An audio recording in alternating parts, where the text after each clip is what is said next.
Property taxes in Lynn Haven could soon rise. The Florida Department of Revenue requires cities to set dates for final budget meetings on Wednesday, September 15th and Tuesday, September 26th. The Lynn Haven City Council voted to raise the millage rate to the maximum 4.23%.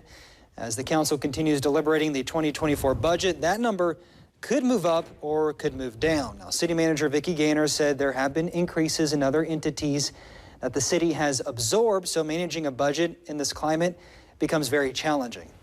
Say, for instance, if in the general fund, and folks need to understand that when we set the property taxes, the millage rate, that is general fund revenue.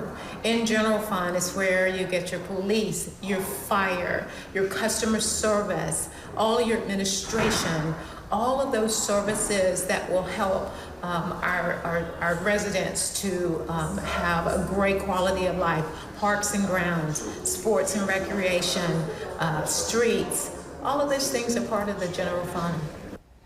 And Gaynor also said the state approved a grant aimed at making Lynn Haven more walkable. The goal is to have sidewalks in at least 60% of the city within a decade. The project is currently in the design and planning phase. No